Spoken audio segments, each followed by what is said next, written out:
디플레에 대한 걱정들이 좀 시장에 있을 수도 있고 기업들의 파산에 대한 에너지 관련 기업들은 좀 어려울 수도 있는 거 아닌가. 은행 산업이 고생할 수도 있겠다. 학교 개학했는데 갑자기 감염자수가 폭발한다. 넷플릭스, 그다음에 뭐 구글. 그 플랫폼 기업들이 장사가 잘 되면 추가적으로 설비를 늘리고 뭐 다양한 즉 5G 우리 이제 앞으로 내부자 인사이더라고 저희가 부르는데요. 바로 회사의 내부자가 주식할 때 정말 조심해야 돼요. 오늘의 주제는 이코노미스트의 투자편입니다. 함께 이야기 나누실 분을 소개하도록 하겠습니다. 안녕하세요. 네, 안녕하세요. 반갑습니다. 자, 그럼 지금 같은 시대에 좀 안 좋게 보는 시각터는 어느 쪽이 있어요? 방금 말한 쪽 외에. 두 가지겠죠. 첫 번째가 인플레에 나야 혜택을 보는 업종이 좀 있어요. 그게 바로 뭐냐 하면 조선, 석유화학, 정유 같은 기업들이잖아요. 그러니까 유가가 올라야 혜택을 보거든요, 여기는. 네. 왜냐하면 유가가 오른다라는 걸 나쁘게 생각하실 필요가 없는 게 유가가 오를 정도로 재고가 줄었다는 거 아니에요? 우리 아까 했잖아요. 네. 자동차 판매하면서 했지 않습니까? 그러니까 지금 유가가 빠진 건 재고가 너무 많아서 물건이 안 팔려서 재고가 많아서 그 다음 월물로 갈아탈 때 저장 공간도 없을 거다. 그래서 패닉이 났던 거잖아요. 그러면 앞으로 유가가 계속 오를 수 있는가? 지금이야 폭락한 다음에 반등인데 이제부터 계속 더 갈 수 있느냐에 대해서 고민을 좀 해봐야 되겠죠. 그런데 저는 책에도 썼지만 미국의 셰일 오일 혁명이 계속 가속화되고 있고 더군다나 미 연준이 회사채 사준다 그랬잖아요. 그럼 에너지 기업 회사채도 사주는 거잖아요. 그러면 안 망하나?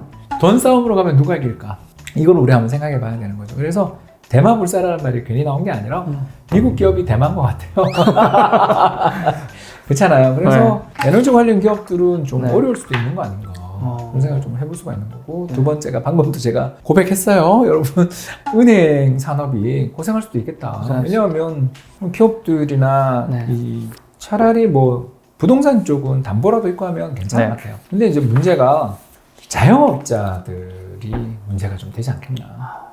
저도 이제 자영업자니까 컨설팅 업무를 하고 있는 자영업자 입장에서 이야기를 좀 하자면 야 이게 철철마다 나가는 세금이 이렇게 많은지 몰랐고 부가세 신고 이런 게 이렇게 힘들지 몰랐거든요. 맞습니다. 그만큼 이 사업하시는 분들이 되게 기본 고정으로 나가는 비용들이 또 사무실 임대를 하시거나 기장비 내야 되고 기장도 내야 되고요. 뭐 무엇보다 사람 쓰면 그에 따라서 인건비도 인건비지만 또 보험이 나가니까 이런 상황에서 사업을 하고 계시던 분들이 어려움에 처하게 될 때 제일 먼저 고생하게 되는 게 이제 이분들이 담보대출은까지 연체를 하면 큰일 날 테니까 거기는 어떻게든 갚아 나갈지 모르지만 신용대출이라든가 후손이라든가 이런 쪽에서도 이제 문제가 좀 생길 수가 있잖아요. 그러면 아무래도 은행들의 건전성에 대한 물론 건전해요. 굉장히 건전한데 과거처럼 그렇게 실적이 잘 나겠느냐에 대한 걱정을 좀 할 수도 있지 않냐. 그래서 아까 두 가지 포인트 말씀드렸어요. 첫 번째, 인플레가 나야 좋은 업종은 괜찮을지에 대해서 한번 앞으로 정말 유가가 계속 뭐 예를 들어 배럴당 $30 정도니까 이번 코로나 위기 이전에 반토막 났잖아요. 그러면 예전 수준 60에서 $80 밴드로 다시 돌아갈 수 있겠는가? 이러면 증상 가능성 없나? 이거 한번 살펴봐야 되는 거고 두 번째는 우리 집 근처에 열었던 가게들이 그렇게 문을 닫고 또 임대 편말을 붙여놨는데 저 사람이 자기 돈만 갖고 사업했을까에 대한 걱정들을 조금씩 하게 될 수 있는 거죠. 그래서 주가가 반등하고 오를 때는 다 오릅니다 원래. 아까 부동산 이야기 했잖아요. 그렇죠. 큰 물에 같이 밀물이 들어올 때는 다 작은 배, 큰 배 다 뜹니다. 근데 이제 썰물이 될 때 돼야 배가 정말 이 배가 복원력이 있는지도 알 수 있고 또 이 배가 정말 깊은데 정박했는지 얕은데 정박했는지를 알 수 있는 것처럼 경제에 이런 디플레에 대한 걱정들이 좀 시장에 있을 수도 있고 기업들의 파산에 대한 대기업 말고요. 자영업자를 비롯한 좀 작은 기업들의 어려움들이 계속 될 수 있다면 뭐 아주 최악의 사례를 제가 하나 이야기하자면 학교 개학했는데 갑자기 감염자 수가 폭발한다. 뭐 다시 닫아야 되잖아요. 그렇죠. 사회적 격리 더 강화해야 되고 뭐 클럽 계속 닫아야 될 수도 있어요. 이렇게 되면 이 경제가 여름까지 만약 격리가 지속된다면 문제가 진짜 심각해질 수도 있는 거예요. 그러니까 제가 이야기한 건 경제가 미 연준님이 회사채 사줘서 기업들의 대규모 기업들의 파산이 없어요. 두 번째, 환율이 급등하던 게 진정돼서 환율이 굉장히 안정돼 있어. 이럴 때는 경제는 저는 주식시장은 좋다고 생각해요. 그런데 주식시장이 좋다라는 것과 다 간다라는 건 좀 다른 의미라는 걸 말씀을 좀 드리는 거죠. 지금 요즘 시대의 키워드 중 하나가 언컨택트라고 하잖아요. 맞습니다. 그래서 그 언컨택트 시장이 커지면서 그래서 정보통신업이 뜬다. 그래서 뭐 넷플릭스, 그다음에 뭐 구글, 그다음에 뭐 카카오, 네이버 이런 것들이 뜬다 이렇게 얘기를 많이 하는데 여기까지는 조금만 공부를 하면 이제 알 수 있는 것 같아요. 근데 이 언컨택트가 결국 이어지면 좀 어디까지 조금 저도 그까지 잘 모르겠는데 네. 제가 이제 이럴 때 이야기를 좀 하는 게 금광과 청바지 이야기를 많이 하거든요. 금강과 청바지. 예, 그래서 이제 포티나이너스 혹시 기억나세요? 그 미국의 유명한 풋볼 팀입니다. 포티나이너스라는 팀이 있는데 그 팀이 뭐냐면 1849년에 포티나이너스니까요. 1849년에 금광 개발하러 캘리포니아 왔던 사람들을 의미합니다. 그때 캘리포니아에서 세계 최대 규모의 노다지가 터졌어요. 금광이 개발돼서. 그래서 미국이 서부 개척하고 또 멕시코랑 전쟁해서 캘리포니아 지역을 다 수중에 놓고 하는 그런 일들이 벌어지게 된 게 바로 이 금광 때문인데 이 금광이 터졌는데 진짜 부자는 누가 부자가 됐냐면 리바이스 청바지 회사가 부자가 됐어요. 열심히 사금을 캐고 광부 일을 해야 되는데 해지지 않는 튼튼한 바지를 필요로 하면서 청바지에 대한 인기가 올라가서 리바이스사가 거대한 기업이 됐다 그러잖아요. 그런 것처럼 저도 언컨택트 사회에서 아까 이야기한 것처럼 넷플릭스라든가 카카오라든가 그렇죠. 라인을 가지고 있는 네이버가 좋은 거 알아요. 그렇죠. 그거 다. 근데 그 회사들이 앞으로 계속 사업을 번창하게 해나가기 위해서는 서버도 확충하고 예, 그런 기계 장비들도 통신 장비에 관련된 투자들이 계속 이루어져야 되지 않을까. 즉 5G 우리 이제 앞으로 이런 통신 관련된 특히 우리 정부가 비대면 관련 예, 뉴딜 세 가지 중에 하나잖아요. 비대면 이런 일들을 해나가기 위해서는 굉장히 많은 인프라의 확충이 필요하거든요. 그래서 이런 인프라 관련된 장비 관련돼 있는 이런 기업들에 대해서도, 그러니까 IT에서 지금 방금 이야기했던 건 넷플릭스라든가 카카오 같이 그러니까 플랫폼을 가지고 있는 플랫폼 기업들을 되게 좋아하시는데 그 플랫폼 기업들이 장사가 잘 되면 추가적으로 설비를 늘리고 뭐 다양한 비즈니스들을 해나가기 위해서는 투자가 더 필요한데 그 투자에 해당되는 기업들도 좋지 않겠냐라고 생각하는 거고요. 통신 장비라든가 반도체 장비라든가 또는 반도체 기업들도 어려움은 굉장히 어렵죠. 어렵지만 앞으로 미래는 이쪽으로 가지 않겠는가 그런 생각을 좀 하게 됩니다. 통신이라든가 헬스케어랑 이런 좀 이제 산업이 뜨는 건 알겠어요. 근데 그 안에서도 모든 기업이 다 잘 된 건 아니잖아요. 이게 네트워크 효과가 있어요. 이제 우리가 카카오 이야기를 하자면 카카오페이 충전을 좀 해놨잖아요. 그러면 그걸 가지고 카카오를 다 쓰고 있는 사람들한테 점심 먹으면서 더치페이 할 때 그걸로 계산하기도 편하고 누구한테 또 경조사가 있을 땐 그 사람한테 보내주기도 편하고 심지어 카카오 스토리나 카카오페이 가서 컨텐츠들이라든가 뭐 다른 이런 일들을 하거나 유료 서비스를 이용할 때 그걸 다 돈을 쓰잖아요. 그렇죠. 그런 것처럼 규모의 경제를 이루고 있는 네트워크망을 가지고 있는 기업들이 독주할 수밖에 없는 현실인 것 같아요. 그래서 플랫폼 비즈니스를 할 때는 그 플랫폼이라는 게 이제 결제부터 시작해서 네트워크를 확장해서 여러 사람들이 많이 하면 좋은 그런 산업들에 해당된 기업들은 상당히 지금이 오히려 그들에겐 더 좋은 시기가 되는 것 같아요. 즉 페이스북 같은 경우가 대표적이겠죠, 그죠?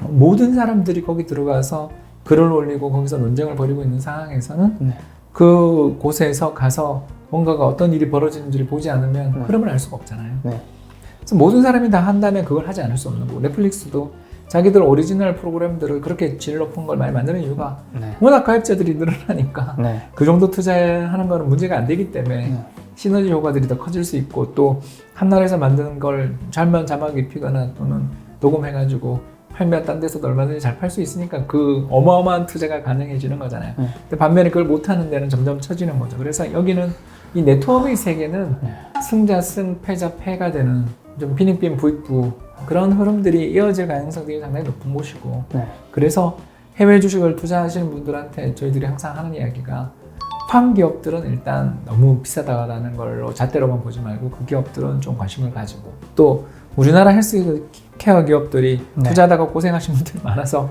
혐오하시는 분들 되게 많이 봤거든요. 그런 분들한테 솔직하게 이야기하는 게 그렇다면 미국 다우지수에 포함되어 있는 헬스케어 기업들도 좀 분산 투자해보는 것도 좋은 전략 아니겠냐. 그런 이야기를 하는 이유들이 워낙 많이 깔아놨기 때문에 그 중에 하나가 터지는 거잖아요. 아니 길리어드가 예전에 저 타미플루 저 신종플루 사태 때 타미플루를 이렇게 딱 개발하면서 세계적인 메이저 제약사가 되는 과정에서 본 것처럼 그 후보 물질들을 많이 개발하고 투자를 해놓은 업력이 오래되고 또 그쪽에서 연구하는데 좋은 인력들을 거느리고 많은 아이디어를 가지고 있는 기업들 중에서 어디 하나가 터질 가능성, 이번에 백신 기업도 이름 처음 듣는 데가 나왔잖아요.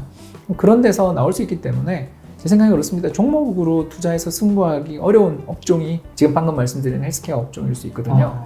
그럴 때는 그 섹터 ETF가 있다는 거 여러분 잊어버리시면 안 돼요.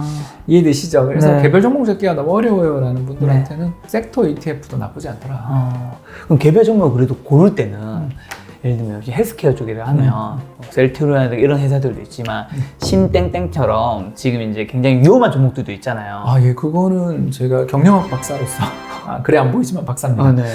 경영학 박사로서 한 말씀 꼭 드리겠습니다. 내부자, 인사이더라고 저희가 부르는데요. 네. 바로 회사의 내부자가 주식할 때 정말 조심해야 돼요. 다시 말씀드리겠습니다. 우리나라 공시에서 좋은 공시가 있고 나쁜 공시가 있는데 네. 좋은 공시는 신약개발했다 이런 거겠죠. 네. 나쁜 공시가 뭐냐면 최대 주주님께서 CFO님께서 CEO님께서 전무님께서 무슨 이사님께서 주식을 얼마 팔았습니다라는 뉴스 나오는 것만큼 나쁜 뉴스는 잘 없어요. 이런 회사는 좀 조심하는 게 그렇죠. 내부자들이 주식을 판다라는 건 둘 중에 하나 아니겠어요? 뭐 그 사람이 좀 이 회사 그만둘 거니까 네.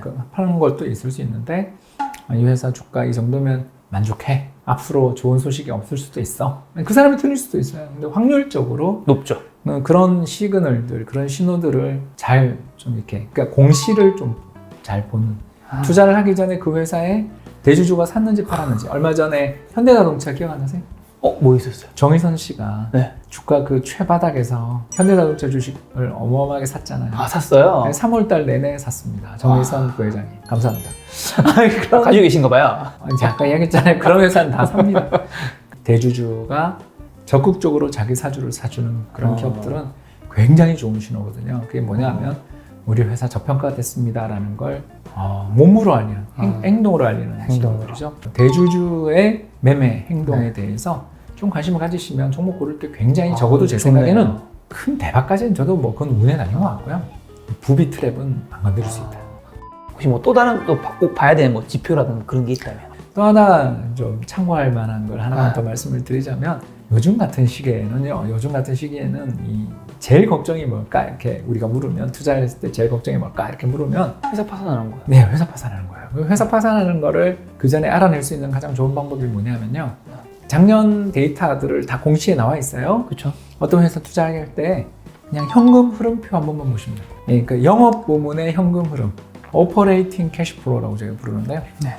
OCF라고 그냥 약자로 씁니다. 네. 이게 뭐냐면요. 어떤 회사가 PBR도 낮고 네. 자산 대비해서 주가도 싸고 PER도 낮아서 이익 대비 주가도 싼데 왜 이 가격에 거래되지 하고 우리가 고민할 때가 좀 있거든요. 그런 회사가 나중에 망하거나 어려움이 처하는 경우들을 종종 보게 되는 경우가 있는데 이게 대부분 분식이에요. 그런 거죠. 그렇잖아요. 이제 매출 채권 문제라든가 네. 뭐 여러 가지 문제들이 재고자산 평가 문제들 이런 것들이 아마 그 뒤에 있었을 것입니다. 근데 이제 그렇게 어렵게까지 투자를 고민하실 필요 없고요. 그냥 네이버를 비롯한 포털에서도 현금 흐름표 나오는 거 아시죠? 조금 귀찮더라도 사업 보고서만 보시면 다 나오니까. 그래서 현금 흐름이 지난 한 3년간 꾸준히 늘어나는 회사가 망할 가능성 정말 드물어요. 그렇죠. 왜냐하면 영업에서 돈을 벌고 있는데 맞아요. 이 회사가 망할 가능성도 없고 또 어려움에 처할 수 있어요. 왜냐하면 투자를 잘못해서 재무 활동에서 큰 손실을 기록할 수 있지만 그런 회사는 바로 M&A 시장에서 사람들이 누가 더 비싸게 사겠다고 막 나올 가능성이 되게 이해되시죠? 그때 좀 일시적인 어려움에 빠졌지만 오히려 이때 사야 되겠다. 사모펀드들이 막 이 회사 M&A 하려고 덤벼들어서 오히려 주가가 오르는 경우도 생기는 게 그 현금 흐름이 꾸준히 나오거나 심지어 늘어나는 그런 기업들은 파산의 리스크가 굉장히 적어요. 그런 기업들에 대해서 주목하실 필요가 있습니다. 네, 알겠습니다.